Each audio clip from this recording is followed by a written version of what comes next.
Hi, everyone. Welcome to our webinar. You are joining the Voices of the Next Generation in Transportation, and this is a webinar co-hosted with the National Transportation for Youth Safety, or NOYS. We'll give people a couple of minutes to join in, so give us a couple seconds before we start.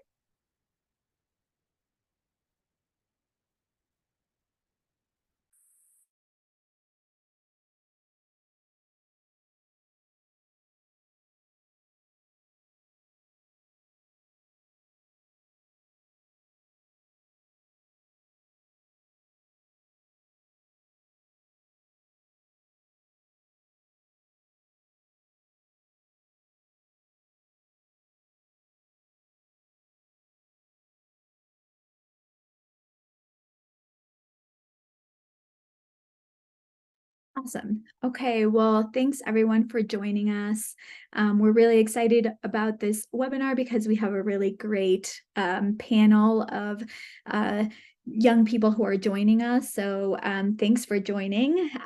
We'll be your facilitators. My name is Ruth Rosas. I'm a program manager at America Walks, and I'm joined by Jacob Smith. He's the executive director of NOYS.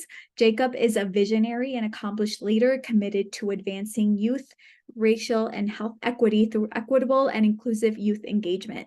With a comprehensive background in nonprofit organization management, fundraising, and business development, Jacob has spent nearly a decade catalyzing positive change in communities across the U.S. As the executive director of the National Organization for Youth Safety, or NOYS, Jacob is at the forefront of the organization's mission to create safe, sustainable communities for young people. He is the driving force behind the organization's refreshed mission and vision after a powerful 25 years that resonates deeply with marginalized youth. He is also a regional leader of the Global Youth Coalition for Road Safety and believes young people are the most powerful organic intellectuals in our movement. So we're really excited to have Jacob with us. Just a quick thank you to our partners. We're grateful to the Centers for Disease Control and Prevention and our partners, Active People, Healthy Nation, EcoCounter, and Tool Design. And we also thank you, the individual supporters who are sharing and engaging in our webinars and are also participating in other programming and support our grassroots action. A link is in the chat if you'd like to donate. If you have a question, especially for our Q&A at the end of the panel, please go into the Q&A section and your user dashboard at the bottom. And this is where you can put your comments and questions that we will try to get to at the end of the panel. And the webinar is recorded and uploaded to our YouTube channel. You can also turn on the captions. All right, so we're going to do a Mentimeter poll. You can join 3 ways. One of them is get your phone and get the QR code, and you can take a picture of it. We're going to put a link in the chat, or you can also go to menti.com and then you can take the code 61647704 when it pops up, and then you'll join the actual poll. I'll stop sharing and I'll show you what it looks like.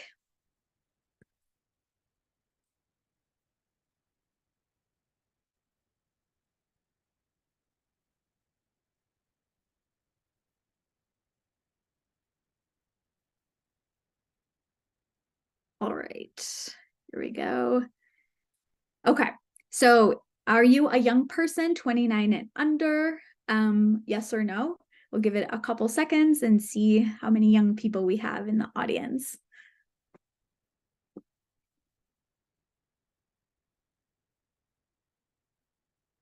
All right. Awesome. The QR code is also on the screen in case you need to get to it again.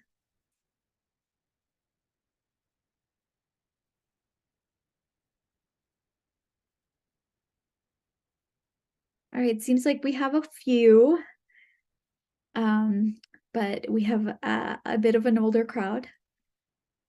All right, we're going to go to the next question. You can continue, it'll still be on there, but we'll just go on to the next question for people. The next one is, what do young people want to hear and learn about in the transportation space? So if you're a young person, share your thoughts with us. They'll pop up on here as people share as well. We have options, accessibility, how to use it, micromobility, more frequent bus trolley service running 7 days, safety, a national mobility justice movement, microbial safety, air quality should be monitored indoors and outdoors, accessibility, climate resilience, awesome, ways to enjoy transportation, how to deal with policymakers, ease of travel. This is all really awesome. Thank you so much for sharing. How can we get around without owning a car? Yeah, that's a big one. Awesome. Well, thank you so much. You can continue putting in your answers. I'm just going to close the poll on my side, but you will still be able to put in your answers. All right, we'll get back to our awesome panel. I'm going to hand it over to Jacob to introduce them. Thank you.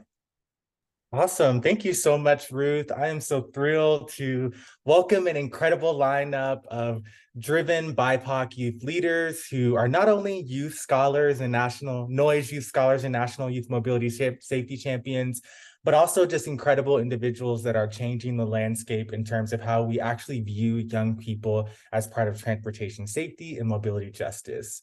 And so I'll introduce each panelist, and then we'll also provide some opening remarks and statements before we dive into a little bit about NOYS, as well as get into the panel discussion.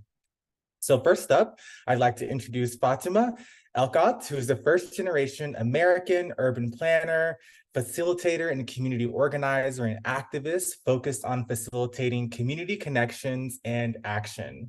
Fatima is passionate about facilitating community groups through processes that allow them to share their stories and collectively envisioning their futures, and also connecting to the resources and power structures needed for action. Recently, she has been working with the resident-led group to create a culturally relevant and engaging program to expose, enrich, and empower local youth to be involved in urban planning and civic decisions. Please welcome her.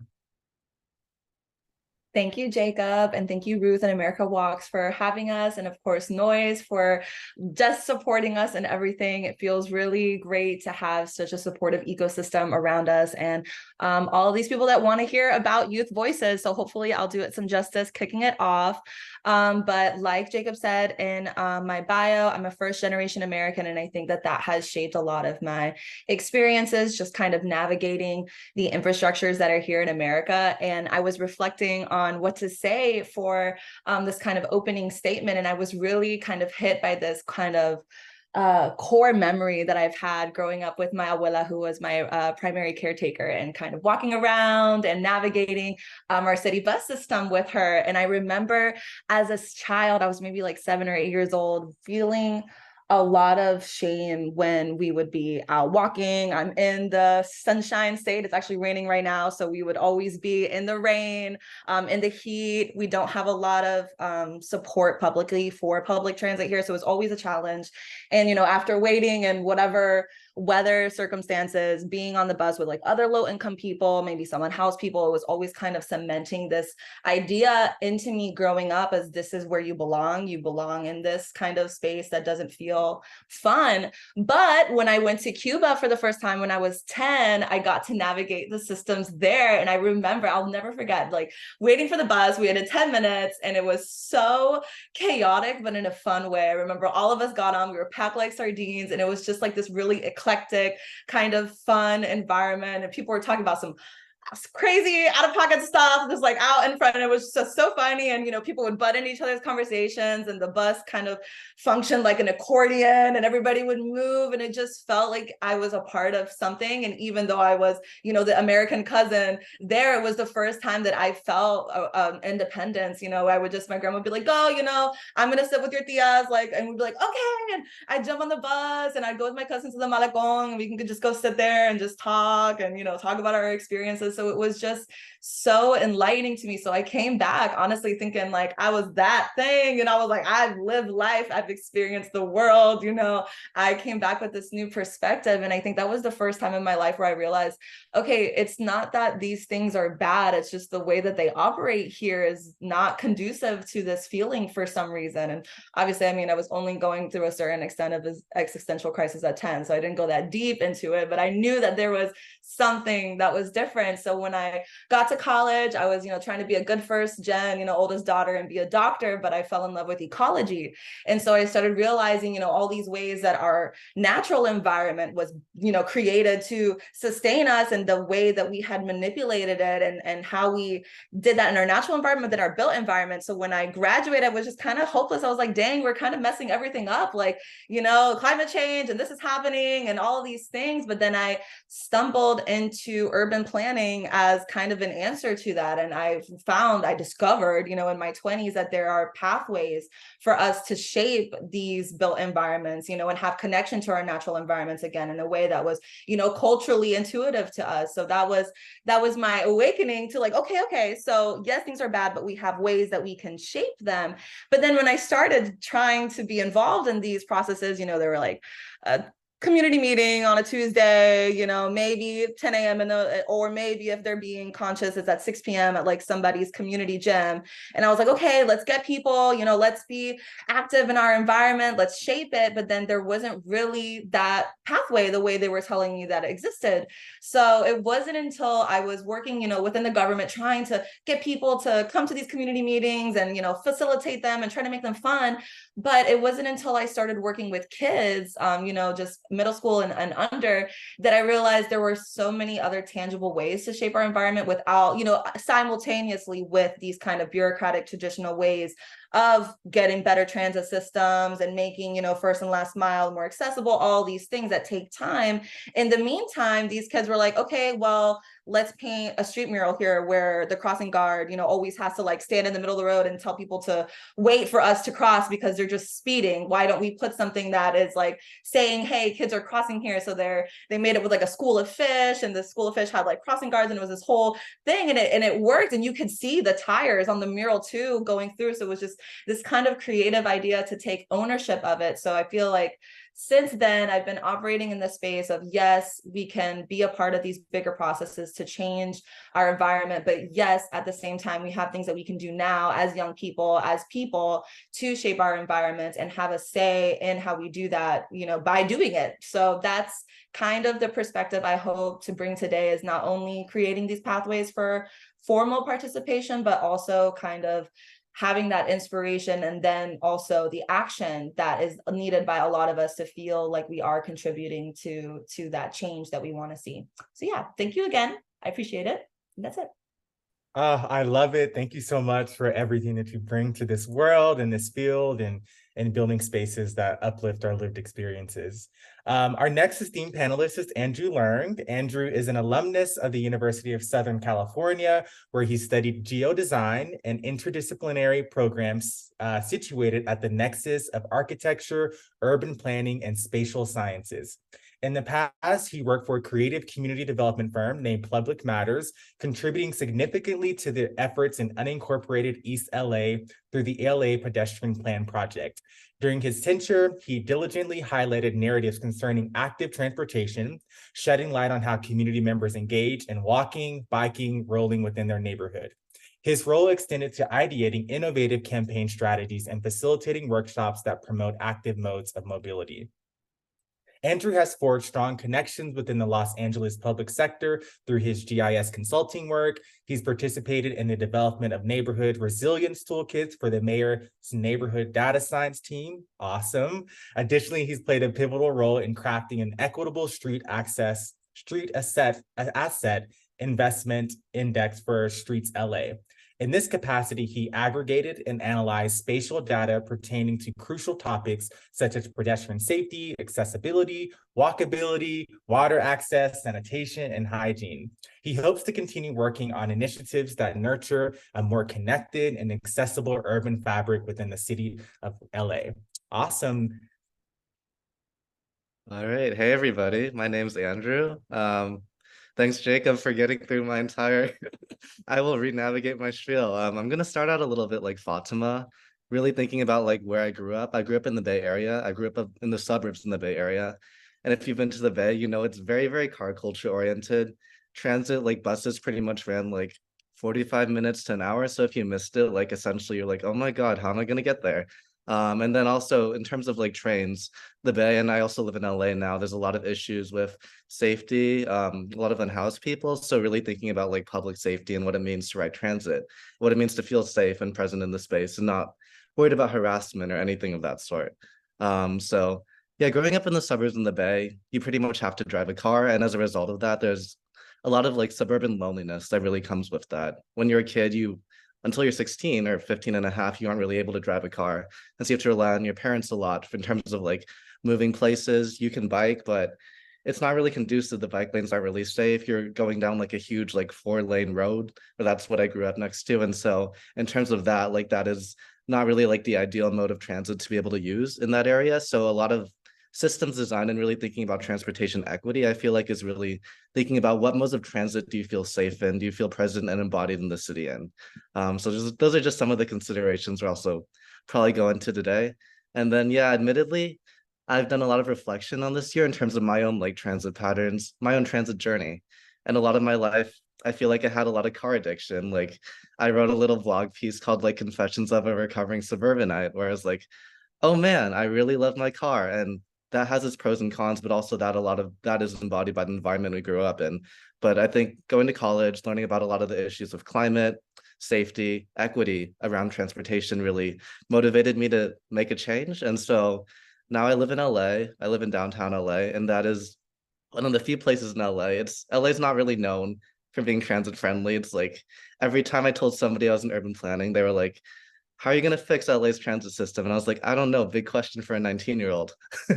But what I've come to realize is that like a lot of it is really just figuring out like routes around the city that you feel comfortable in. I live one stop away from the metro, and that has been like such a godsend in terms of like really giving me like the freedom and autonomy to navigate the city and really feel like I'm present in the city and really feel like I can kind of chart my own journey in the city. So yeah, a lot of this like POV is just like me really figuring out how we can have a more equitable city in terms of how everybody can get around. LA's doing a lot of really cool work in terms of the Olympics in 2028. So that really is the answer to LA's transit question, is we have the Olympics coming around. So it's going to be a lot more transportation funding and initiative. And it's a really exciting thing that we're seeing a lot of cities. There's a lot of desires on the parts of like Gen Z, Gen Alpha. We want to live in a walkable city. That is like a changing trend and like the narrative of transportation in the United States in general. And so I think I've hit mostly everything I wanted to cover.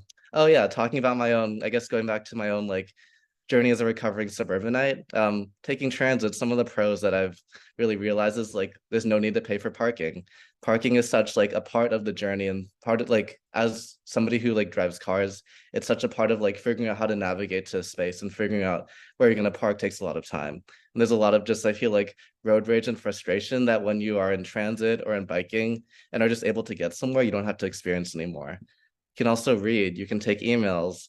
You have a lot of ability to just like be more present in yourself and use like your commute time to really like fill in the gaps in your life where you feel like you're falling behind or just reach more equilibrium. Like I sometimes meditate on the bus, and that's been like a really kind of healing thing for me to have like that grounding space.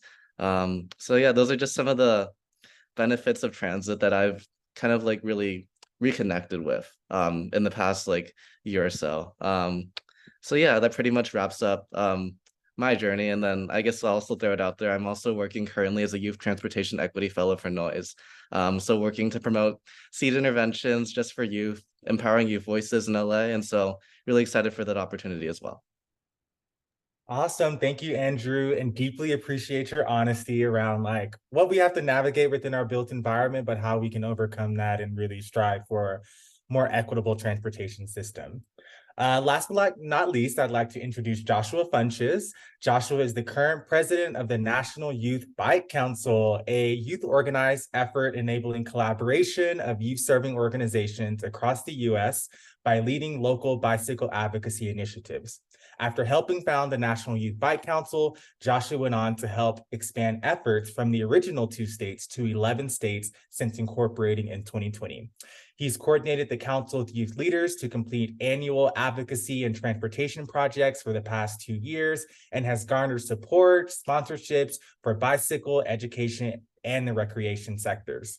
Through Joshua's strong leadership for system change to youth engagement, he has led the National Youth Bike Council in acquiring the Youth Bike Summit, which check that out later next year, a decade-old event that has civic engagement opportunities, bringing together over 300 youth advocates, students, teachers, and transportation staff each year. Through his work, Joshua had discovered his joy in traveling to experience the culture of other countries. Pleased to welcome you, Joshua. Thank you so much. And also, this is really great. The energy, I love it. I think I'm up here with two other really great panelists. So thank you once again for giving us the opportunity to talk and express, once again, raising awareness for something that really does need some light, having young people in this space. My name is Joshua Funches. I describe myself as a youth leader specifically in transportation and bicycle advocacy. I'm also currently, like Jacob had mentioned, on the National Youth Bike Council, which I did help create. I would say that my time advocating has shaped the perspective of my adult counterparts, specifically my adult professional counterparts, concerning what youth leadership looks like and what it should look like and how to implement it. I'm gonna start off saying what I believe. I believe that great transportation does not immobilize young people, and I believe it can help create great systems for fighting health concerns and also building community in today's world that is absolutely being stifled by what we do not have access to. Personally, I grew up in Philadelphia, right outside the city. My parents were like, the city inside the city is a little bit too crazy. And that it was great, like we got a different experience, but we also was completely isolated from a lot of the other young people that we were connected with. We had access to our neighborhood, but that was it. We lived right outside of a very, very busy road, and it was not a road that we were going to walk up and down every single day, and we did not have no sidewalk. So it was not the most funnest experience, but it wasn't until I didn't feel free or the freedom until I was able to finally afford a car. Like I could drive for a little while, but didn't have a car. So I realized there's so much more beyond my neighborhood. I've got a chance to travel a lot, and I feel very blessed to be able to have done that. And it's, just been very, very eye-opening to see the different ways it's been able to get around. I started getting involved with bicycling specifically in 2013 because I was interested in building a bicycle. So now I can build my own bicycle, fix my own bicycle. If you don't know how to do that, it's not hard, I promise you. It's super easy, and plus it keeps you getting around. But nevertheless, it's been a really great experience to be able to start with raising awareness with the National Bike Council, with my peers, and talk about what lack of proper youth engagement looks like and all the opportunities specifically that the bicycle can help in the whole transportation section. Awesome. Thank you so much, Joshua. Deeply appreciate the work that you do all across the nation to build the type of communities that we want to live in. So with that, before we get into some of the questions, I'd love to kind of give an overview of what is NOYS? What are we doing? How are we mobilizing young people across the country? And sort of like, why do we have these panelists here being so awesome, doing the incredible work that they're doing? So if you don't mind going to the next slide, really quickly, NOYS is National Organizations for Youth Safety, and what we're truly building and hope to continue to build with other organizations, young people, community members, is an inclusive, connected, and diverse youth-powered movement to address the most pressing youth health and safety issues affecting young people across the nation. And as you will learn, our top focus is transportation and mobility justice, but we do recognize that there is no single issue. There's no single issue in our world, and so we really bring about youth health and safety issues through an intersectionality lens, recognizing that mental health, substance use disorder, gun violence, LGBTQ rights, racial and health equity all intertwine of how we can really live inclusive lives in our communities. Next slide. And so our organization was actually founded by the US Department of Transportation. A ton of organizations were getting funding and doing work around youth traffic safety in the 90s, particularly around teen driver safety. And our organization was really founded as the Youth Traffic Safety Collaboration to bring together these organizations and recognize that we need to coalesce around how we focus and mobilize young people. We did the good work. We did the work as a coalition, but things needed to change and evolve, and we're not afraid to share that. And so in 2005, we became National Organizations for Youth Safety, broadening our scope beyond traffic safety, but really focusing on human behavior, injury prevention, and really continuing our mold of being a coalition. And so we had CEOs, nonprofit organizations, business and industry folks who were paying and contributing towards a coalition to coalesce around youth health and safety efforts. But there were a few things that changed. Our organization was very human behavior driven, very individualistic. Let's educate young people in order for them to live safe and healthy lives, but not really getting at the systemic issues that young people are experiencing within their livelihoods. And so we recognize the need to make that transition and make a bold transition in doing that. And so between 2017 to 2020, we started to really reach a lot of young people who traditionally didn't have access to youth serving organizations, who were part of social services, who were formerly incarcerated. And so in 2022, we made a big decision and we phased out our entire national coalition to redirect our resources to equitable and inclusive programming. Next slide. And so I share this because it's important to recognize as we dive into transportation safety, how have young people historically been a part of mobility safety? And as you all know, it's been mainly peer-to-peer education, victim blaming young people, anti-drinking and driving campaign, seatbelt safety, very teen driver focused, and not saying that those issues are not important, but as you can see from the panelists, young people are experiencing much more than just teen driver safety. They're experiencing transit access, they're experiencing pedestrian, they're experiencing gender equity within transit, they're experiencing bicycle education. Our young people are living within our transportation system today, and that is not exclusive to just teen driver safety. And so we've evolved. We've recognized that young people are not a monolithic group. They have various identities and behaviors and lived experiences, and that's what we want to uplift today during the panel discussion. And so next slide, our organization, you'll see we had a long history of 25 years of programming that's traditionally just continued to look at young people in one focus area. And we've evolved to make sure that we look at young people in a very new light. And so the next slide will hopefully do that. Next slide again, sorry. And so we've hosted programs and campaigns that look at, how do we uplift the lived experiences of young people? And then the next slide will show you some of the programs that we have evolved to recognize that young people have a varying lived experience within transportation safety. You can continue on to the next few slides. I'm messing up on my timing, but the next one again. So yeah, so this is a look at what our organization is today. We have the National Youth Transportation Equity Convening. We have the Your Voice, Your Action Infrastructure Safety Contest that actually allows young people to go out into their community, do walk audits, and develop creative expressions regarding what they're experiencing as pedestrians. We have the Seatbelt Safe Challenge, which is a difficult program for us because we've had to shift, how do we get folks to buckle up, but also how do we recognize that cars are killing us, that they're killing our pedestrians, they're killing our environment. And so for those who are driving, how do they stay conscious of the other road users, and how do we build a campaign that is recognizing in a holistic approach? And then finally, our National Youth Transportation Equity Fellowship. And so I'll just end off as we continue this panel discussion, please stay connected to NOYS and the programs that we're doing. We're very honest about our history, but we're excited that we've evolved into an organization that is uplifting the lived experiences of young people navigating our entire transportation system. And so with that, let's get into some awesome questions. Appreciate all the panelists diving into and sharing about your lived experiences and how you've come into this work.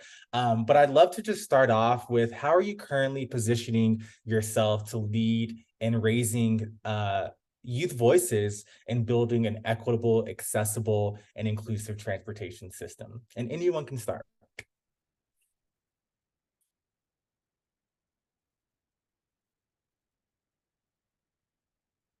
Don't be shy.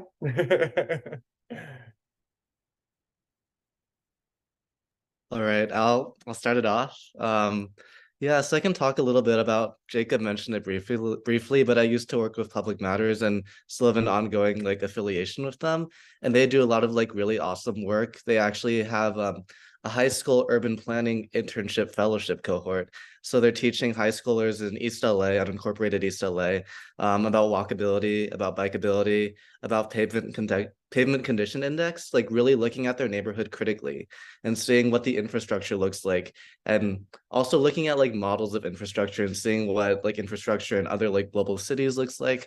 And so that is just like a really awesome way, is like youth education and urban planning, and then also like really thinking about your own like experience in the city. When you're walking a crosswalk, do you feel safe? Is there like a pedestrian like flashing light over there? Are the cars stopping? Are the cars seeing you? Are the people in the cars and the drivers really seeing you? And so all of that is just like, there's so much, I feel like, movement in this kind of like transportation equity space towards like really thinking about our like own personal experiences in the built environment and what that means to us. So I'm really like pro education. I'm really pro just like giving people the toolkit to see the city and be able to have these conversations and talking about how they move about the city.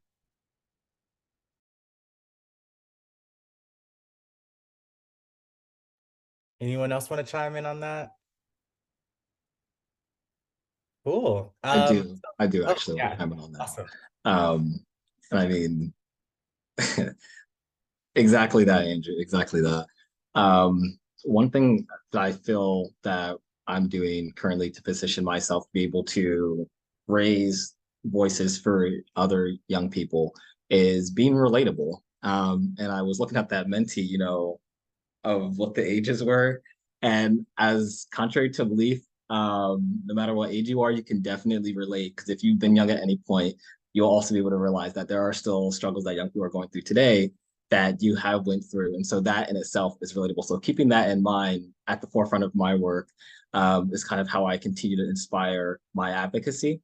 Especially, I think I can think about specifically a time I had seen like a super loud group of teenagers at one conference I went to. Actually, it was the Youth Bike Summit, and that was in Queens, New York. And we were doing a march, and they were just so loud. They were having fun, but it was simple, and I really liked that. And I thought to myself, like, man, I want to talk to them, but I was too shy to talk to them. So I did what all shy people do and don't talk to them. But a whole year passed actually, and um, they happened to come again. But it was the simple fact that I saw something that I really liked that kind of kept me engaged. And I actually now have a photo with them because I finally got the courage to talk to them and ask them for a photo. And I was able to take that photo. And it's kind of like been a part of like one of my memories. But like the opportunity being able to be there, see other young people that were super involved in a simple way by just simply coming to that conference and understanding that there's so much more beyond, again, kind of beyond my neighborhood, and realizing that like there is something that I can do, kind of like what they were doing. It really inspired me. So one thing that I do to help raise youth voice is make sure that I'm being relatable and helping connect young minds. I'll jump in on that. Oh, sorry. I think the relatability is super important. I think that's why I do what I do with the kids too, because I didn't know what urban planning was until after I graduated undergrad. I didn't know that this existed. And when I got into it, I was the only person of color in these rooms and the only young person. And it was shocking. And so I don't want, someone else to have to feel like they have to go into those spaces to be the first one. Like that feeling it's bittersweet because you feel like, yeah, like, like that revolution, like I'm in this space, you don't want me here, I'm here. But that's way more powerful to be in a space of like, oh, we're here. You know, you don't feel like you're the one that's setting that. You don't feel that fear that comes with like, oh, do I belong here? So I think that relatability, seeing people who look like you working in these spaces, you know, championing your story, being there alongside you, it's way easier to feel empowered, and you have that sense of belonging that we're all trying to cultivate. So I know like this past summer we took, my youngest was 6 and we had all the way up to 16, and they all went and they all had their 3 minutes talking to their commissioner, and they were like, I want to do that again. Like that was fun. I've never done that before. So I think like what Josh was saying, having those opportunities even to just be in the spaces where you can see other young people. And you know, I had some, oh, I'm not going to talk, I don't want to talk to that lady, blah blah blah. And once they saw all their peers, you know, going up and saying stuff, and you know, the commissioners responding and being like, okay, yeah, you know, giving them positive feedback, they were like, okay, no, you know what, I have something to say too. So then, you know, seeing your peers stand up, it gives you that empowerment to want to do it too. It's scary when you're walking up to, you know, a stage of, honestly, frankly, like a bunch of older, you know, white people who are there. And I'm like, you guys don't care what I say. We don't have the same lived experience. If I talk to you, maybe I'm gonna feel, you know, like not condescended, but that's the word that I have, you know, but instead, if you're there all together, you can kind of fall back on each other and have that. So I think having us in these spaces, it's what's going to empower other young leaders to continue this work, which we need. Yes, that is so beautiful. Stay relevant, stay connected with your communities, but also there's power in building intergenerational movements where we can connect about each other's lived experience. And so with that, we'll love to hear, what are the traditional approaches to engaging young people in transportation safety or building equitable, inclusive transportation? What are the traditional approaches that are just like no longer working, that you're like, hey, we got to move away from that because we're in a new journey of our advocacy? I'll hop in again because I got something going. City Hall is so intimidating. I had a whole conversation with this with my mentor, but it is just like such an institution, and oftentimes the public meetings that we have in City Hall that are around these dialogues, they're like at 7 p.m. People with kids can't go to them. There's a very like specific like subset of people, and it's usually like people who are retired, people who have more time and just like more responsibility and are able to advocate. And that is a lot of that has manifested in a lot of the way our built environment has been designed. It's been designed by this very, very vocal majority. There's a lot of folks that haven't been able to like be approached. And so there's a lot of movement. Jonathan Pacheco Bell, he's a really amazing urbanist, and he coined this term called embedded planning. And that means meeting people where they're at. That means meeting people at the places they show up, whether that's the grocery store, whether that's like a childcare center, whether that's like a local community center or a pool for that matter. And so that really is like the new way, is just like as an urban planner and somebody who's interested in like transportation and really doing things for people, is just like really showing up where they are and letting them have voice, and also compensating them for their labor. Huge thing. Yes. Yes, and I love that you mentioned that, because again, that's what we were getting to, is that it's so difficult to go to these spaces when you even can, and you have the privilege too, but meeting people where they are and meeting young people where they are, I think is so important. I know that we go a lot into schools, and that's been traditionally the response, and there's a lot of benefit to that. I mean, we do in school programming and I have a great time with my kiddos in school, but it's different when you're trying to fit into these systems and structures versus when I have them, you know, on a weekend and we're, you know, able to do our Vision Zero like protest march. You know, we're in a different kind of free space. So I think that that's really important. And actually at the convening for NOYS, there was someone there who did a complete street workshop in the street. And that's something that we've been trying to push our planning commission to do for years, where it's like, you're asking us to create places that we're going to utilize every day in an office that's, you know, 10 miles away from where we are, using this really blurry aerial where like I have to kind of, not everybody can think in that mind, a mental map way. You have to physically experience it. And yes, technology is getting us into this augmented reality, which we can do that in new spaces. But I think bringing it to where we are is really big.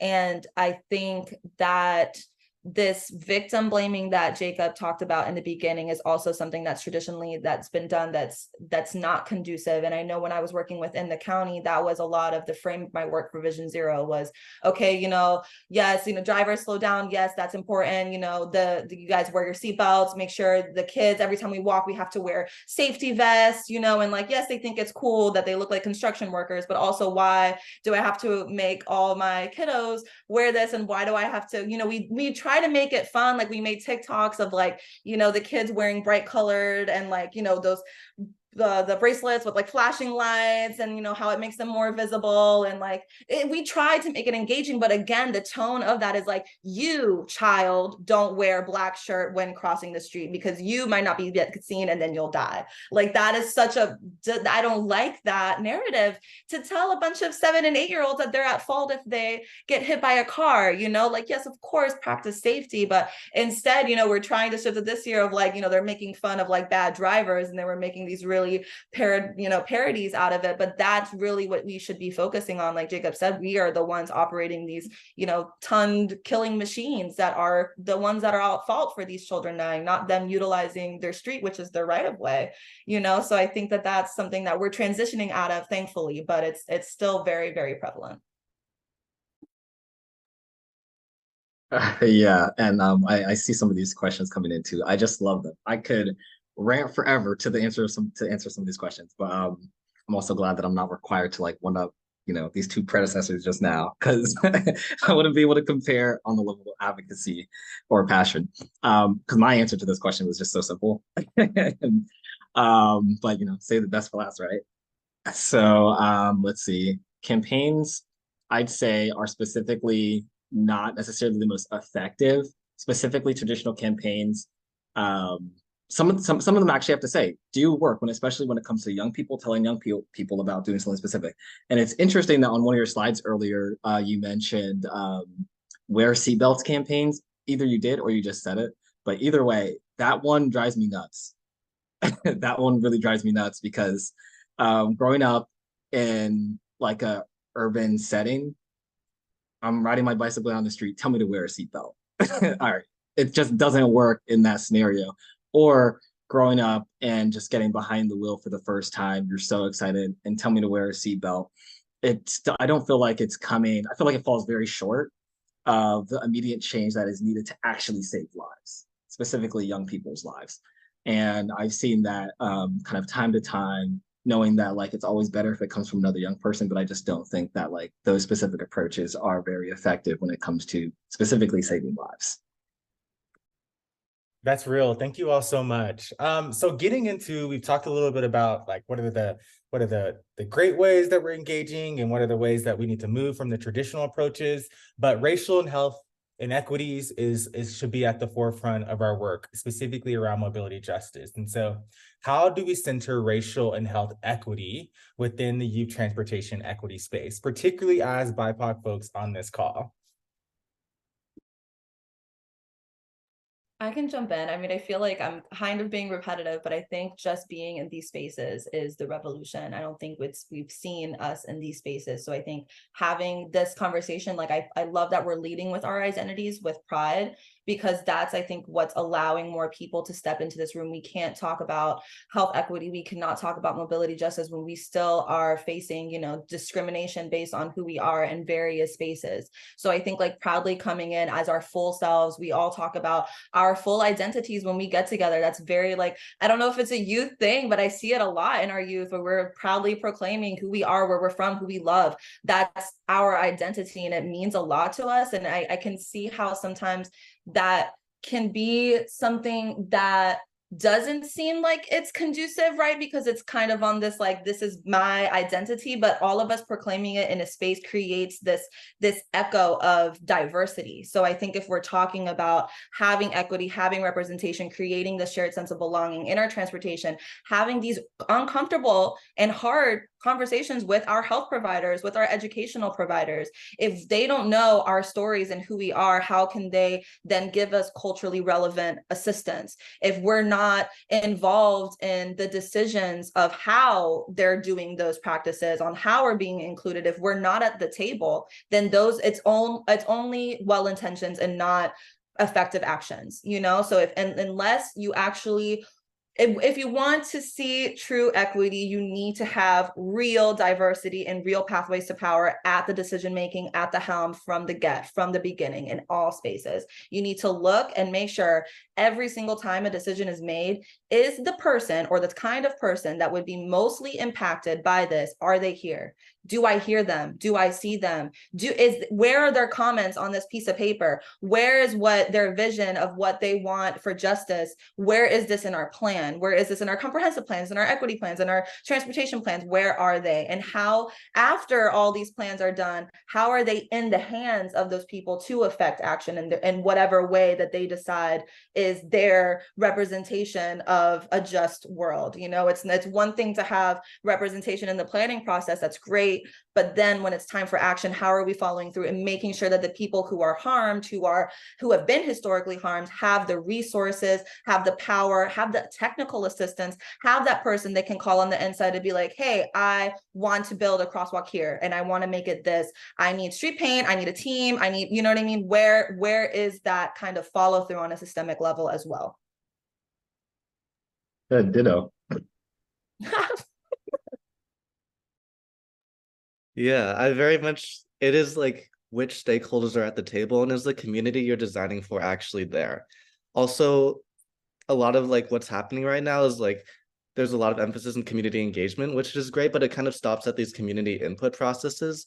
As Fatima said, like there's a lack of follow through. It's like, how are we supporting them? How are we actually getting them this infrastructure? Do they know they're getting this infrastructure? And what is the timeline? Because government takes a long time. So that's just the reality, is like keeping people in the loop. And that's just a sense of respect, is like really building these like foundations of trust between community members and public, private, nonprofit stakeholders.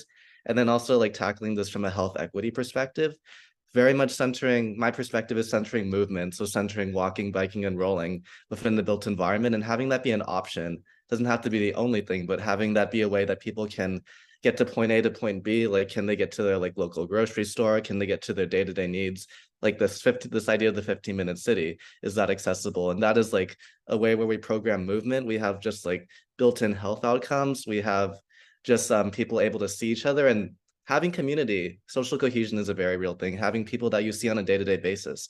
They don't need to be friends. They're just like people, you know, like the local like person at the bodega or something. That is also an outcome of health equity, is this like social infrastructure and fabric. Yeah.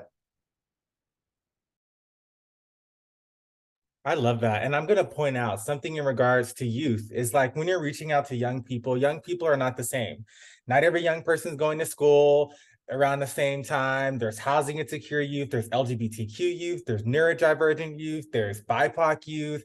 And so like when you're thinking about your community engagement in terms of young people, you have to also take those same principles and recognize that like I cannot just go to school after school and go to a club and organization and be like, hey, this is my checklist of young people, because that they're not there. They're not always there. They're at multiple places. They're at the YMCA. So yeah, I think, we're heading towards the end of the discussion, but I want to open up a conversation around like imagination and redesigning and reliving what we imagine as young people. So what would help shape a more equitable, accessible, and inclusive transportation system for young people? We have practitioners on this call, we have folks in nonprofits and urban planning. And so like, what would you leave in this conversation that would help build a more inclusive transportation system for youth?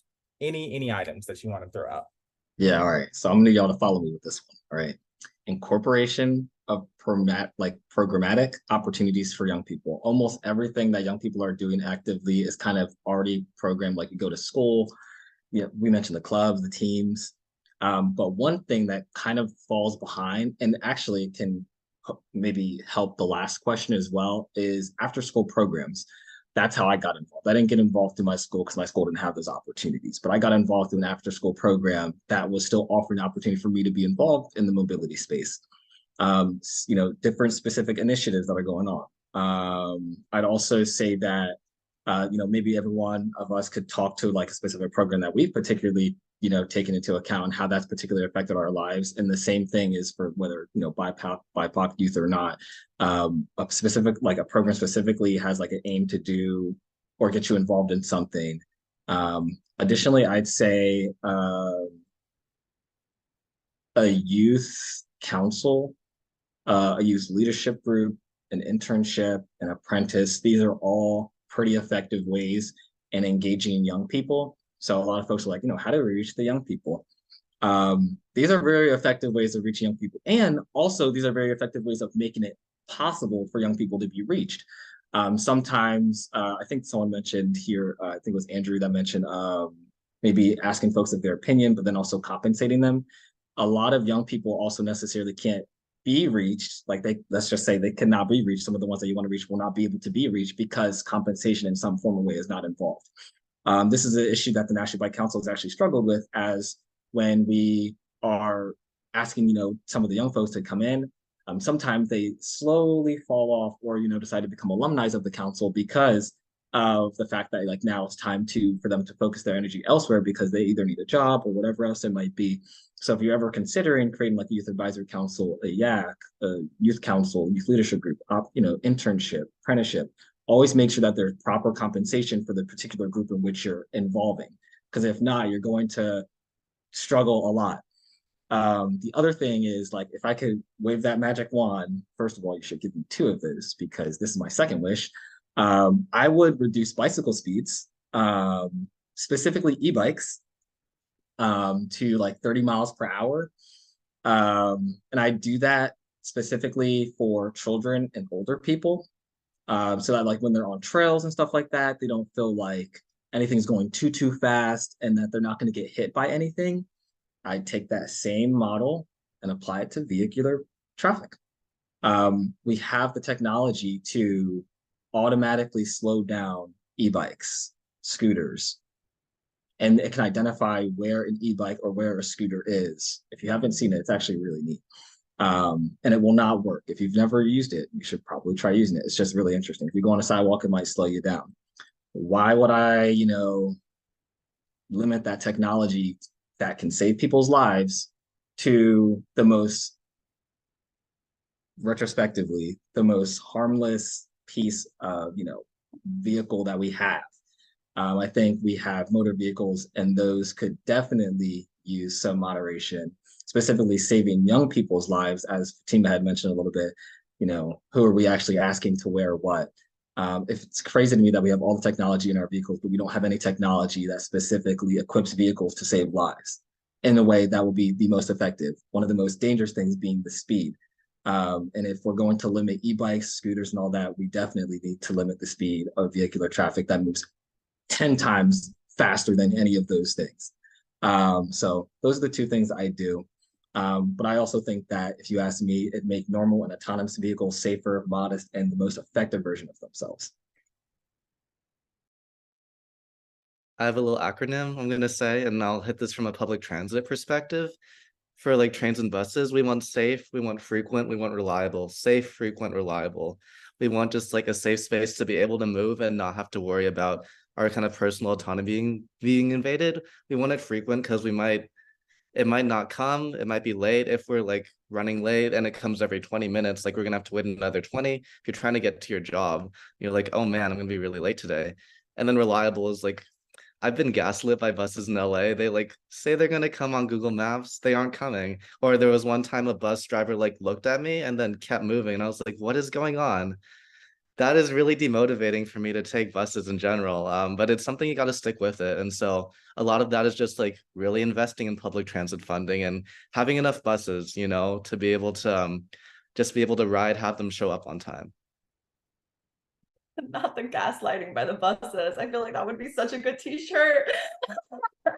But that's really good. I swear we didn't plan this, but I think we're taking it from like these different angles, because I was going to talk about, we need to have our community members there. And through doing years of community engagement, I found that our kids are the answer. Like, I feel like they really are at the crust. If we have all of these working parents, people who are dealing with all these multifaceted barriers to being involved in their community, the kids are oftentimes the crux of solving that. Like, people will make sacrifices to go to an event if they know there's something that's specifically highlighting their child, or if their child was involved in a project and now their child is presenting on it. So I would, if I could wave this wand and really have the takeaways for the people listening to this, would be to highlight youth, to create these pathways for kids. Honestly, I'm telling you, like, you will be surprised by how well versed these kids are and what the solutions need to be. I mean, we don't have the time, but I could talk about for hours on these innovative, transit solutions that they've created, from automated sensors and like having, the side facing the pedestrians be something soft and the side facing the cars be something hard. Like but if you read between the lines of what they're saying really powerful things on what we're prioritizing and what we're not. And they're saying, you're prioritizing a vehicle over my life. They know this, it's intuitive. So I think if we can walk away, and like Andrew was saying, there's generations of distrust between the people who are affected by these decisions and the people who make the decisions. So unless we're actively going back and making relationships, not only with the residents through these events, but with the grassroots groups that are with these families and residents all day, where is the support for them? Where are you building the relationships with them and trusting them that they'll be able to give their, constituents, residents, families, participants, the resources and continue that pathway of power? They're part of that kind of system. So if you are, trying to create this equitable system throughout, you need to make sure everybody throughout is engaged effectively and equitably. I think that's what I hope we take away from this. Powerful. Thank you all. I'm sure we could go another hour to reimagine and redesign our transportation system. But yes, like, powerful moments of taking putting the position of power in the community's hands, allowing them to take hold of what they desire. And then also reimagining, like, our transportation system for young people. It does not have to be victim blaming. It does not have to be teen drivers. And in fact, young people grow up in a transportation system that was not designed for them. So they should have the power to redesign it. So we're at the end, and so I'll pass it back to Ruth to lead any last minute questions that we have from the audience. Okay, so we only have 4 minutes, so I'll make this really quick. Maybe one or two of you could answer this, and then people are also asking for your Instagrams or socials, so we'll make sure to include that if you all want as well. But somebody asked, I will be attending a couple of youth summits next month on transportation and sustainability. I would love to connect youth to noise at these. What opportunities do you have for youth to get involved right now? Yeah, particularly for noise, we have our Your Voice, Your Action infrastructure safety contest. Folks sign up and assess their pedestrian environment, get paid, develop a creative expression. But they just join the movement. There's plenty of opportunities. Everyone on this panel, I'm sure, has other opportunities as well.